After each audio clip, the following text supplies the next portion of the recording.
Hey guys, आज की इस वीडियो में हम लोग आप लोग के बोर्ड परीक्षा में सामाजिक विज्ञान के 4 और 6 नंबर में, जी हाँ मेरे दोस्तों, यहाँ 4 और इधर मैंने लिया है 6 नंबर में आने वाले कुछ इंपॉर्टेंट प्रश्नों को देखेंगे। देखना, ये प्रश्न आप लोग के बोर्ड परीक्षा में एकदम सेम टू सेम फंसेंगे, क्योंकि ये क्वेश्चन जो मैंने लिया है ना, काफ़ी वेरी वेरी इंपॉर्टेंट है। तो चलिए, मैंने खुद एकदम अच्छे से एक एक लाइन देखिए, एकदम अच्छे से डिजाइन कर आपको लिखा हुआ है, खुद अपने हाथों से ये टाइपिंग कर लिखा हुआ है। तो ऐसा लिखा हुआ है ना कि आपको समझ में आ जाए और ये प्रश्न मैं पढ़ाऊँ जो ही आपको याद हो जाए। तो याद लेने की नो टेंशन यार, याद मैं कराऊंगा आपको, आप केवल वीडियो को अंत तक देखते रहो। दिस इज नीलेश, मैं आपका नीलेश भैया बहुत बहुत स्वागत करता हूँ आपका super fast classes YouTube channel में। अगर आप अभी तक इस चैनल को सब्सक्राइब नहीं किए हो तो चैनल को सब्सक्राइब कर लेना और बेल आइकन को भी दबा लेना, जिससे मेरी सारी वीडियो की नोटिफिकेशन आप सबको मिलती रहे। तो चलो हम लोग शुरू करते हैं। इसमें जो फर्स्ट क्वेश्चन है, आप पहला ही क्वेश्चन देख सकते हो, वेरी वेरी इंपॉर्टेंट। ये 4 नंबर में प्रश्न आ सकता है आप लोग के बोर्ड परीक्षा में कि संघवाद क्या है, इसकी प्रमुख विशेषताएं लिखिए। ठीक है, ओके। 4 मार्क में ये आ सकता है प्रश्न, और जो भी 4 मार्क में प्रश्न आएंगे उनका आप लोग जानते हो कि लगभग 80 शब्दों में आंसर लिखना होगा, ये आपका नए पैटर्न के अनुसार। तो देखो, संघवाद क्या है, इसकी प्रमुख विशेषताएं क्या है, उसको हम लोग देखते हैं।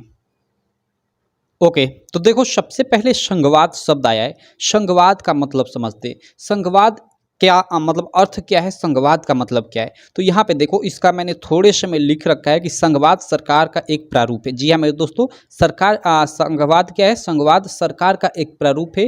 मतलब शासन करने का एक प्रारूप है, एक तरह से बोल सकते हैं देश पे, जिसमें एक ही समय में 2 या उससे अधिक सरकारें काम करें। संघीय शासन व्यवस्था या संघवाद कहलाता है। ठीक, संघवाद क्या है, सरकार का एक प्रारूप है। और कैसा प्रारूप है, जिसमें एक ही समय में कम से कम 2 या उससे अधिक सरकारें काम करें। जैसे देखो, ये संघवाद शासन है। ठीक है, सबसे ऊपर इसमें संविधान होता है। संविधान के अनुसार केंद्र सरकारें और राज्य सरकारें हो गई, तो ये 2 स्तर की सरकारें हो गई। तो यही मतलब आपका संघवाद है, कम से कम 2 स्तर की सरकारें हो ही। ठीक है, और इसके नीचे आपके नागरिक आते हैं। तो आपके एग्जाम में आए कि संघवाद क्या है, इसकी प्रमुख विशेषताएं लिखिए। तो आप लिखिएगा, संघवाद सरकार का एक प्रारूप है जिसमें एक ही समय में 2 या उससे अधिक सरकारें काम करें। संघीय शासन व्यवस्था या संघवाद कहलाता है। सिंपल ऐसे लिख सकते हो। अब अपना आप अगर इस मतलब संघवाद का मतलब समझ गए हो तो अपने हिसाब से भी यहाँ आप लिख सकते हो, आपका मन। ऐसा नहीं कि जो मैंने लिखा है यही आपको सेम टू सेम डिट्टू लिखना है। चलो नीचे हम लोग देख लेते हैं, कुछ चीज़ें नीचे हैं उनको हम लोग देख लेते हैं। यहाँ पे देखो, नीचे आने के बाद संघवाद की प्रमुख विशेषताएं निम्न है, ऐसे आप हेडिंग डाल दीजिएगा। बाकी देखो, आपको ये एग्जाम में फिगर बनाने की जरूरत नहीं है। अगर ये क्वेश्चन आता है फिगर बना देते हो तो इससे बेटर बेस्ट कुछ नहीं हो सकता है। ठीक है, बाकी उसके बाद संघवाद की प्रमुख विशेषताएं ऐसे निम्न है, ऐसे हेडिंग डालकर उसके बाद लिखिएगा इसकी विशेषताएं, क्योंकि हमें यहाँ इनकी प्रमुख विशेषताएं के बारे में भी पूछा है। चलो इसकी विशेषताएं हम लोग देख लेते हैं। तो देखो, संघवाद की जो प्रमुख विशेषताएं है उसमें फर्स्ट है कि संघवाद में सरकार 2 या अधिक स्तरों वाली होती है। जी हाँ मेरे दोस्तों, एक स्तर की नहीं होती है, कम से कम जैसे यहाँ केंद्रीय सरकार है, राज्य सरकार है, तो ये कम से कम 2 स्तर की सरकारें होनी चाहिए या उससे अधिक भी हो सकती हैं। तो यही यहाँ पे लिखा गया है। इसकी फर्स्ट विशेषता है संघवाद की कि संघवाद में सरकार 2 या अधिक स्तरों वाली होती है। क्लियर, ये फर्स्ट विशेषता है। और भारत भी मतलब एक संघीय राज्य है, आप जानते हो, संघवाद को फॉलो करता है। यहाँ पे देखो, सेकंड इसकी विशेषता क्या है कि अलग अलग स्तर की सरकारें एक ही नागरिक समूह पर शासन करती हैं। रियली बात है, अगर अलग अलग स्तर की सरकारें, जैसे आप लोग का केंद्रीय सरकार हो गया या राज्य सरकार हो गया, भाई ये सभी तो एक ही मतलब नागरिक पे शासन करती है। जैसे कोई एक राज्य हो गया, मान लो मैं यूपी ले लेता हूँ। ठीक है, तो उस यूपी राज्य के जितने भी नागरिक हैं, उस नागरिक पे यूपी की गवर्नमेंट मतलब के साथ साथ केंद्रीय सरकार भी शासन करती है। तो ही यहाँ पे लिखा गया कि अलग अलग स्तर की सरकारें एक ही नागरिक समूह पर शासन करती है। ऐसा नहीं कि केंद्रीय सरकार अलग और राज्य सरकार अलग, नहीं। राज्य सरकारें जो होती है अपने अपने राज्यों के मतलब लोगों पे शासन करती है, और जो केंद्रीय सरकार हो गया पूरे राज्यों के लोगों पे शासन करता है। सिंपल, तो ही यहाँ पे लिखा गया है। ठीक है, कि अलग अलग स्तर की सरकारें एक ही नागरिक समूह पर शासन करती हैं, पर कानून बनाने, कर वसूलने और शासन का उनका अपना अलग अलग अधिकार क्षेत्र होता है। देखो यहाँ पे क्या है कि क्या होता है कि कानून बनाने, ठीक है, और कर वसूलने और शासन में भी कुछ मतलब जैसे मतलब ये मामले हो गए, जैसे ये फौजदारी, पुलिस वुलिस, ये सब मामले हो गए। तो ये अपना अपना कुछ अलग अलग अधिकार क्षेत्र भी है। जैसे कुछ क्षेत्रों में मतलब है कि कानून किसी राज्य में केवल मतलब केंद्र सरकार केवल बना सकती है। कुछ मतलब ऐसे नियम हैं जिसमें केंद्र और सरकार का कंट्रीब्यूशन होना चाहिए, तभी किसी राज्य में कानून बनेगा। या कर वसूलने में आप देखते हो कि कर मतलब केंद्र सरकार सभी मतलब राज्यों में वसूलती है, लेकिन राज्य सरकार ऐसा नहीं कर सकती। राज्य सरकार केवल अपने राज्य में कर वसूलती है। तो ये सब चीज़ें, तो ऐसे आप लोग इसको लिख सकते हो कि अलग अलग स्तर की सरकार एक ही नागरिक समूह पर शासन करती है, पर कानून बनाने, कर वसूलने और शासन का उनका अपना अपना एक अधिकार क्षेत्र होता है। ये सेकंड क्वेश्चन का मतलब संघवाद की प्रमुख विशेषताएं में ये सेकंड लिख सकते हो। थर्ड आप लोग क्या लिखोगे? थर्ड में यहाँ देखो, संविधान के मौलिक प्रावधानों का बदलाव दोनों स्तर की सरकारों की सहमति से हो सकता है। जी हाँ मैं दोस्तों, संविधान में जो भी मौलिक अधिकार वर्णित है उसका कोई एक सरकार, जैसे केवल ऐसा नहीं कि केंद्र सरकार उसमें मतलब परिवर्तन कर दे, इसमें दोनों का कंट्रीब्यूशन होना चाहिए, केंद्र सरकार का भी राज्य सरकार का। क्लियर? उसके बाद चौथा क्या लिख सकते हो कि विभिन्न स्तर की सरकारों के बीच अधिकारों के विवाद की स्थिति में सर्वोच्च न्यायालय निर्णायक भूमिका निभाता है। इसका मतलब कि अगर मान लो किसी राज्य और केंद्र सरकार में किसी बात को लेकर झड़प हो जाए, झगड़ा हो जाए, ठीक है, तो उसमें निर्णायक की भूमिका कौन निभाएगा? तो वो आप लोग का सर्वोच्च न्यायालय निर्णायक की भूमिका निभाएगा। तो ये चौथा है। इस प्रकार आप लोग संघवाद की ये 4 विशेषताएं लिख दोगे, आपको आसानी से 4 मार्क मिल जाएगा, कोई दिक्कत नहीं होगी। ठीक है, ओके। तो ये पहला क्वेश्चन आशा करता हूँ आपको क्लियर हो गया होगा, अच्छे से समझ में आ गया होगा कि संघवाद क्या है, और इसकी मैंने पूरी आपकी विशेषताओं को भी बता दिया। अब चलो आगे हम लोग चलते हैं। अगला हम लोग का प्रश्न इधर आ जाता है, यहाँ पे देख सकते हो। 1 मिनट, हाँ ये सेकेंड प्रश्न आप लोग देख सकते हो। यहाँ पे सेकेंड प्रश्न क्या है कि भारत में आप देख सकते हो, भारत में केंद्र और राज्यों के बीच सत्ता के बंटवारे की किन्हीं 3 विशेषताओं का वर्णन कीजिए। Very very important. ठीक है, ये शायद क्वेश्चन 2020 में आप लोग के एग्जाम में आया था। ठीक है, भारत में केंद्र और राज्य के बीच सत्ता का बंटवारा मतलब अधिकारों का एक तरह से बंटवारा बोल सकते हैं। ठीक है, केंद्र और राज्य सरकारों के बीच क्या अधिकारों का बंटवारा, उसका हमें क्या बताना है? 3 विशेषताएं उसका बताना है। ठीक, चलो तो भारत में केंद्र और राज्यों के बीच सत्ता के बंटवारे की किन्हीं 3 विशेषताओं का वर्णन कीजिए। तो चलो हम लोग कैसे लिखेंगे? उत्तर लिखोगे यहाँ पे, ठीक है, कि भारत में संविधान के अनुसार केंद्र और राज्य सरकारों के बीच, देखो यहाँ अधिकारों का बंटवारा संविधान में वर्णित सूचियों के आधार पर किया गया है।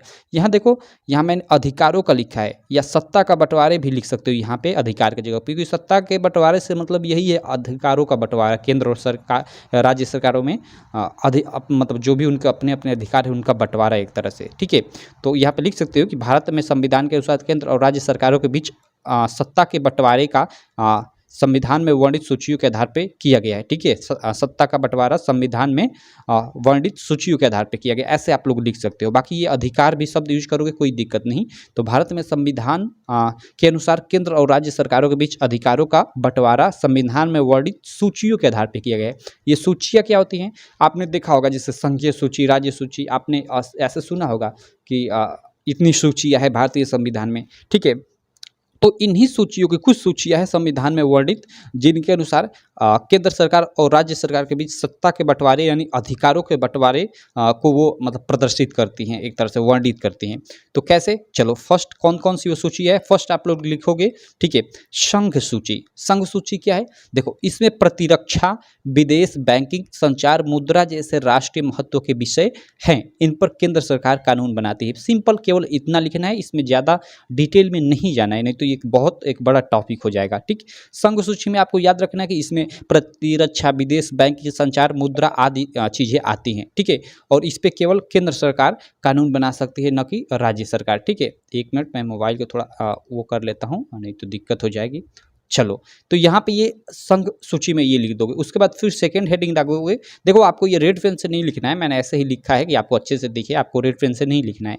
सेकंड क्या लिखोगे कि इसमें पुलिस, जो राज्य सूची होती है, इसमें पुलिस, व्यापार, वाणिज्य, कृषि, सिंचाई जैसे प्रांतीय महत्व के विषय आते हैं। इन पर कानून बनाने का अधिकार केवल राज्य सरकार को है। तो सिंपल राज्य सूची में ये चीज़ें लिख दोगे। और आप लोग ये याद भी रखना कि राज्य सूची में क्या क्या चीज़ें आती हैं, नहीं तो ये आपके ऑब्जेक्टिव में भी प्रश्न पूछता है कि निम्न में से राज्य सूची के अंतर्गत आता है, और 4 ठे आपको ऑप्शन दे देगा। तो ये चीज़ें आप लोग याद रखना, जितनी यहाँ पे मैंने लिखा हुआ है। ठीक है, कि ये संघीय सूची में आएगा, ये पुलिस, व्यापार, ये वाणिज्य, कृषि, सिंचाई, ये सब राज्य सूची में आएंगे। ठीक है, उसके बाद देखो थर्ड है क्या? समवर्ती सूची।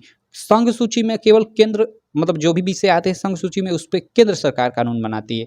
राज्य सूची के अंतर्गत जो भी चीज़ें आती है उन पर राज्य सरकार कानून बनाती है, नियम बनाती है। और समवर्ती सूची में दोनों का कंट्रीब्यूशन होता है। जैसे देखो, इसमें शिक्षा, वन, मजदूर संघ, विवाह जैसे विषय शामिल हैं। इन पर कानून बनाने का अधिकार केंद्र तथा राज्य सरकार दोनों, केंद्र तथा राज्य दोनों सरकारों को है। लेकिन ठीक है, जब दोनों के कानूनों में टकराव हो तो केंद्र सरकार द्वारा बनाया कानून ही मान्य होता है। ये आप लोग का समवर्ती सूची है। तो समवर्ती सूची में एक तरह से बोल सकते हैं कि दोनों का कंट्रीब्यूशन होता है, दोनों मिलकर कानून बनाते हैं, केंद्र सरकार और राज्य सरकार। यानी संघ सूची के अंतर्गत जितनी भी चीज़ें आती है उस पर केवल केंद्र सरकार कानून बनाती है, और राज्य सूची के अंतर्गत जितनी भी चीज़ें आती है उस पर केवल अपना राज्य कानून बनाता है। ठीक है। और उसके अलावा समवर्ती सूची में जितनी भी चीज़ें आती हैं उसमें क्या होता है कि केंद्र और राज्य सरकार दोनों मिलकर कानून बनाते हैं। तो इस पे आप, मैंने ये छोटा छोटा केवल लिखा है, अगर आपको आइडिया आ रहा है तो इसको आप अपने हिसाब से बड़ा, मतलब जो आपको इसमें आ सकता है आप लिख सकते हो, कोई दिक्कत नहीं। ठीक है। उसके बाद एक और सूची होती है, मेन तो यही सूची होती है, संघ सूची, राज्य सूची, समवर्ती सूची। लेकिन और यहाँ पे आप एक अवशिष्ट आपका नाम से है। अवशिष्ट क्या है कि मतलब अवशिष्ट में वो चीज़ है, मतलब जिन मतलब क्या कि अवशिष्ट विषयों की सूची में वे विषय रखे गए हैं जो तीनों सूचियों में शामिल नहीं थे। मतलब मान लीजिए कोई विषय छूट गया, इन तीनों सूचियों में नहीं है, तो वो अवशिष्ट सूची के अंतर्गत चला जाता है। ठीक है। तो यहाँ पे देखो वही लिखा कि अवशिष्ट विषयों की सूची में वे विषय रखे गए जो तीनों सूचियों में शामिल नहीं थे, या जो नए विषय उभरे हैं, या जो भी नए विषय उभरे हैं अभी अभी, वो सब किसमें, अवशिष्ट सूची में रखे जाते हैं। ठीक है। और इन पर केवल केंद्र सरकार ही कानून बनाती है। यहाँ पे देख सकते हो, इन पर केंद्र सरकार कानून बनाती है। तो इस तरह से आप इस क्वेश्चन का आंसर लिख सकते हो। ठीक है। ये भी 4 मार्क में आप लोग को एग्जाम में आता है। 80 वर्ड में लिखना, तो 80 वर्ड तो ये आराम से हो गया। देखो 80 वर्ड कहने का मतलब एकदम एग्जैक्टली 80 वर्ड थोड़े, 80 से थोड़ा कम भी हो जाएगा, थोड़ा अधिक भी हो जाएगा तो काम चल जाएगा। तो भारत में केंद्र और राज्यों के बीच सत्ता के बंटवारे की किन्हीं 3 विशेषताओं का वर्णन कीजिए। ये क्वेश्चन आ जाए तो कुछ इस प्रकार इसका आप लोग आंसर लिखोगे। अब चलो, ये भी प्रश्न क्लियर। चलो अगला हम लोग प्रश्न देख लेते हैं। इसके बाद हम लोग का ये दीर्घ उत्तरीय प्रश्न आप लोग देख सकते हो। फर्स्ट इसमें ये एक प्रश्न है। ठीक है। ये 6 मार्क में आप लोग को एग्जाम में आएगा। कितने? 6 नंबर में। इस चीज़ को आप लोग याद रखिएगा। इसमें क्या है, इसके नीचे थोड़ा मैं ये चीज़ें रख लेता हूँ, थोड़ा ये मतलब अच्छा रहेगा। 1 मिनट, ये सब रख लेता हूँ। चलो, इसमें हम लोग का क्वेश्चन है कि सांप्रदायिकता लोकतंत्र के लिए हानिकारक क्यों है? 2 तर्क दीजिए। ओके, जो सांप्रदायिकता है इसको कम्युनलिज्म इंग्लिश में बोलते हैं। आपने अक्सर मतलब टीवी डिबेटों में देखना होगा कि यहाँ हुए सांप्रदायिक दंगे, ये मतलब सांप्रदायिक दंगा का कारण क्या था। आपने बहुत सारे ऐसे मतलब न्यूज़ चैनलों में आपने देखा होगा। तो ये सांप्रदायिकता क्या है, चलो इस चीज़ को भी समझते हैं। ये हम लोग के एक सोशल लाइफ से भी जुड़ा हुआ शब्द है। ठीक है। और इस पर एक काफ़ी अच्छा क्वेश्चन आप लोग के एग्जाम में बनता है कि सांप्रदायिकता लोकतंत्र के लिए हानिकारक क्यों है? 2 तर्क दीजिए। तो सबसे पहले तो हमें सांप्रदायिकता के बारे में जानना पड़ेगा कि सांप्रदायिकता क्या है। तो इसके हम हानि भी लिख सकते हैं, और ये इसके बारे में हम तर्क भी दे सकते हैं। तो चलो देखते हैं सबसे पहले सांप्रदायिकता क्या है। देखो, आपने देखा होगा आजकल टीवी डिबेटों में हिंदू मुस्लिम लेकर लड़ते रहते हैं एक दूसरे को, धर्म को मतलब उल्टा सीधा, मतलब आपका बेकार है, आपका बेकार है, सब बताते रहते हैं। तो यही चीज़ें क्या होती है, सांप्रदायिकता को जन्म देती है। ठीक है। तो देखो यहाँ पे लिखा गया है कि किसी व्यक्ति विशेष राजनीतिक पार्टी, यहाँ पे कामा दे दीजिए, किसी व्यक्ति विशेष राजनीतिक पार्टी अथवा समाज के कुछ लोगों द्वारा किन्हीं 2 धर्मों अथवा जातियों के बीच हीनता का भाव, हीनता मतलब आप समझ ही रहे हो, मतलब एक तरह से घृणा का भाव पैदा करना ही सांप्रदायिकता कहलाता है। क्या? किसी व्यक्ति विशेष राजनीतिक पार्टी अथवा समाज के कुछ लोगों द्वारा किन्हीं 2 धर्मों अथवा जातियों के बीच हीनता का भाव पैदा करना ही सांप्रदायिकता यानी कम्युनलिज्म कहलाता है। ठीक है।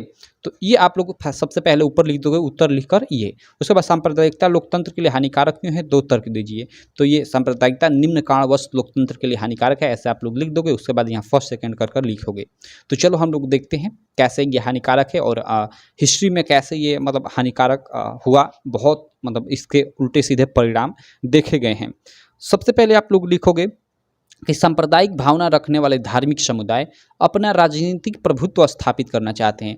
ठीक है। जो भी सांप्रदायिक मतलब भावना रखते हैं व्यक्ति, वो क्या चाहते हैं कि उनका राजनीति में बहुत ज़्यादा से ज़्यादा कंट्रीब्यूशन हो। ये तो भाई सब कोई चाहता है। ठीक है। तो सांप्रदायिक भावना रखने वाला धार्मिक समुदाय अपना राजनीतिक प्रभुत्व स्थापित करना चाहते हैं।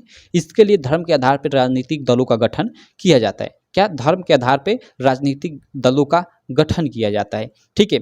तथा फिर धीरे धीरे धर्म पर आधारित अलग राज्य की मांग करके देश की एकता को नुकसान पहुंचाया जाता है। अब देखो ये इसमें याद करने वाली कोई चीज़ है, कुछ चीज़ नहीं है। आप लोग सांप्रदायिकता का मतलब समझ गए, बस यहाँ ये मैंने बता दिया। अब इसके आधार पे आप खुद इसमें 4-5 लाइन अपने दिमाग से ऐड कर सकते हो, ठीक है। उसके बाद जैसे मतलब सांप्रदायिक भावना रखने वाले धार्मिक समुदाय अपना राजनीतिक प्रभुत्व स्थापित करना चाहते हैं। इसके लिए धर्म के आधार पर राजनीतिक दलों का गठन किया जाता है तथा धीरे धीरे धर्म पर आधारित अलग राज्य की मांग करके देश की एकता को नुकसान पहुंचाया जाता है। उसके बाद लिखोगे जैसे भारत में अकाली दल, आपने अकाली दल का नाम सुना होगा, ठीक है। हिंदू महासभा, ठीक है, यहाँ कमा देते जाइएगा, हिंदू महासभा, ठीक है। अकाली दल धर्म के आधार पे, यहाँ 2 बार मैंने लिख दिया है ना, चलो कोई दिक्कत। भारत में अकाली दल कामा हिंदू महासभा का यहाँ ये भी काट देता हूँ। भारत में अकाली दल हिंदू महासभा धर्म के आधार पर बनाए गए, ठीक है, धर्म के आधार पर बनाए गए संगठन हैं, ठीक है। धर्म के आधार पर सिखों की खलिस्तान की मांग भी इसका एक उदाहरण है। किसका? सांप्रदायिकता का, एक तरह से बोल सकते हैं। तो इतनी चीज़ें आप लोग इसमें लिख दोगे फर्स्ट वाले में, ठीक है। अगला हम लोग देखते हैं, और यह क्यों हानिकारक है भाई, इससे तो पता चल गया ना कि अगर मतलब ये यहाँ अलग अलग राज्य की मांग करेंगे तो ये तो एक तरह से देश की लोकतंत्र के लिए या देश की एकता के लिए तो हानिकारक है ही। भाई दो धर्मों में झगड़ा होगा तो ये बताओ वो देश के लिए तो हानिकारक होगा ही, ऑब्वियसली है। तो ये सांप्रदायिकता मतलब जातियों अथवा धर्मों या लोगों के बीच झगड़ा ही तो कराता है। अगर आप किसी व्यक्ति के धर्म के बारे में उल्टे सीधे बोलोगे तो कोई बर्दाश्त थोड़े करेगा। तो इससे अच्छा है कि आप बोलो ही मत, चुप रहो, धर्म के बारे में पर्सनल ये एक तरह से मामला मानकर उसको छोड़ो, ठीक है। अगला देखते हैं। सेकंड आप लोग क्या लिखोगे? कुछ राजनीतिक दलों द्वारा अधिक वोट प्राप्त करने के लिए लोगों की भावनाओं से खेलना तथा उन्हें भड़काना। जैसे भारत में भारतीय जनता पार्टी, यानी ये आपकी बीजेपी, ठीक है।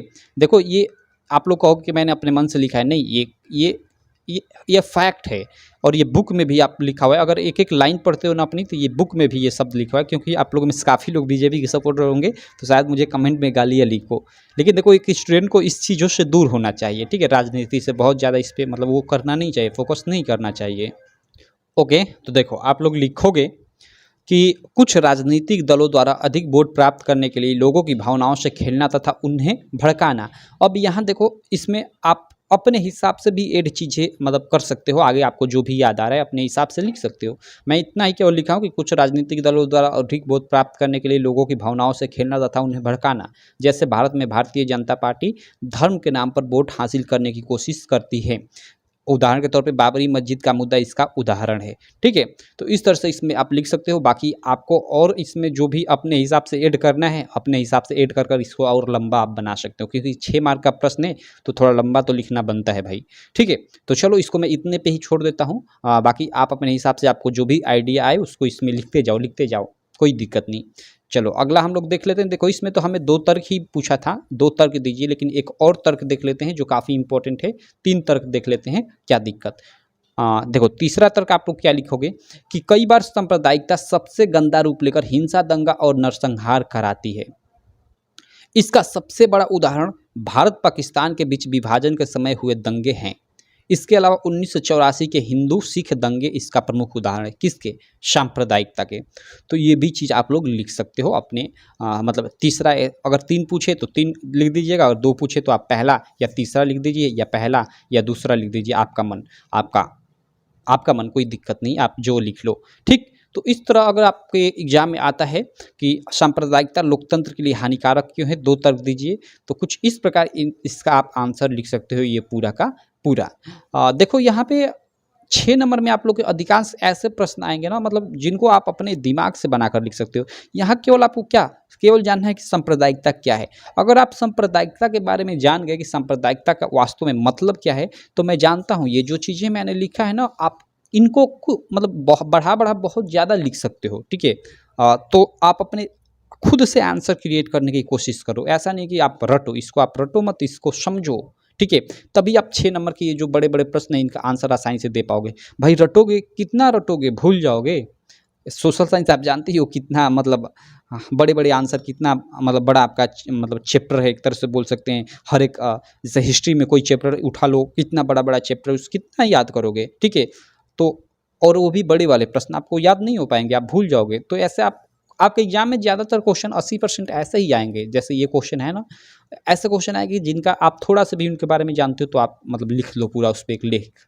तो ऐसा प्रश्न आएगा, आप ज़्यादा मतलब टेंशन ना लीजिए। मैं आपके एग्जाम चलते चलते ऐसे ऐसे मतलब प्रश्न लाऊंगा ना कि जो डिट्टू आप लोग के एग्जाम में वही फंसेंगे। तो आप केवल पढ़ते रहिए। बाकी चैनल को अगर आप अभी तक सब्सक्राइब नहीं किए हो तो चैनल को सब्सक्राइब करना, बेल आइकन को दबा लेना, जिससे मेरी सारी वीडियो की नोटिफिकेशन मिलती रहे। तो चलो मैं इसी प्रकार की आपसे मिलता हूँ नेक्स्ट वीडियो में, तब तक के लिए थैंक यू।